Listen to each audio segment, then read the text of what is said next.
Pernah manggil ya Jabbar pas lagi sakit hati? Makanya sering sakit hati.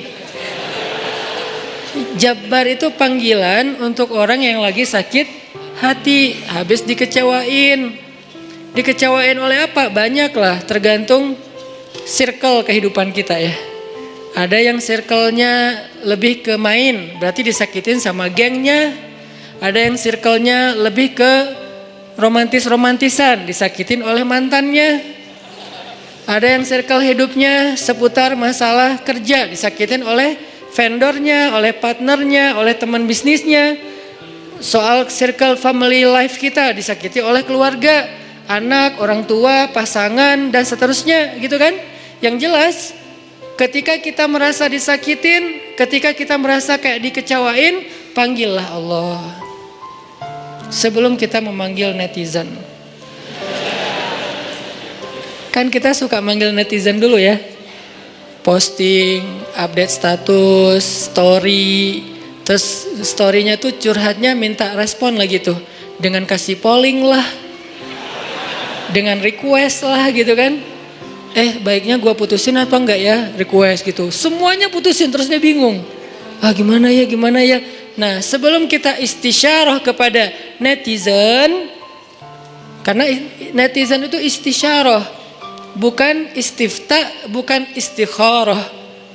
Yang paling tinggi itu kan derajatnya dari 3 level. Meminta pendapat, nomor 1 tuh istikharah, minta pendapat Allah. Kedua, istifta, minta pendapat ulama, orang yang berilmu. Ketiga, istisyarah, minta pendapat orang yang lebih bijak dan berpengalaman, termasuk kepada teman kita atau followers kita atau geng kita. Itu istisyarah. Sebelum kita istisyarah netizen, ya ayyuhal netizen, sebelum kita pakai kalimat itu, atau ya ustaz, bahkan sebelum ustaz, ya kiai, ya syekh, maka ya Allah. Panggil Allah Subhanahu wa ta'ala. Manggilnya gimana Ustadz? Salah satunya selain kata Allah pastinya, karena itu kalimat yang paling mulia, kita juga bisa manggil tematik. Ya Jabbar. Ya Jabbar itu bisa 2. Sebetulnya 3 maknanya Jabbar, tapi yang lebih common itu 2. 1, dipanggil untuk masalah-masalah yang sifatnya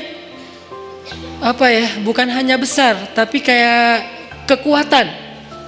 Ya Jabbar, ya Qahar. Arti Jabbar dalam konteks itu yang perkasa, yang memaksa, ya Qahar, yang menaklukkan.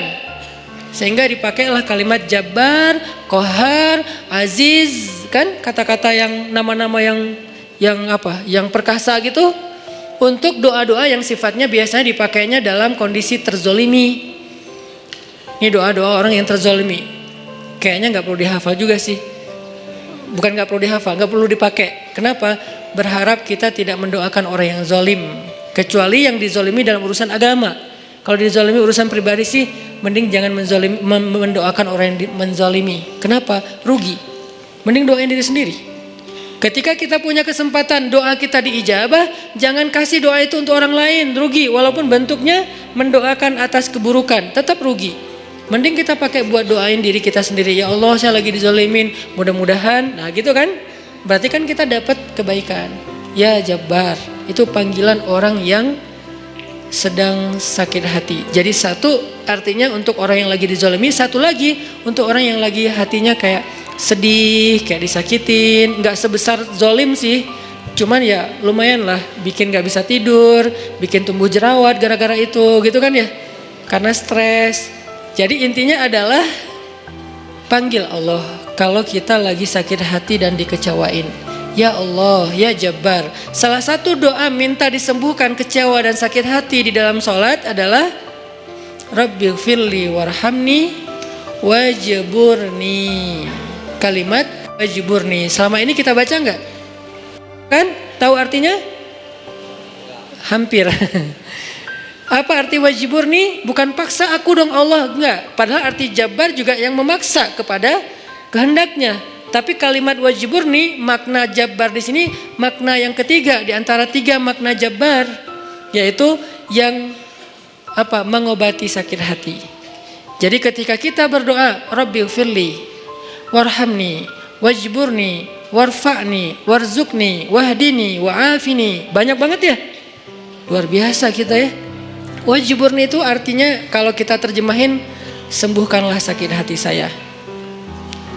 Atau bahasa lain juga bisa diterjemahin, hiburlah aku ya Allah, aku lagi sedih nih.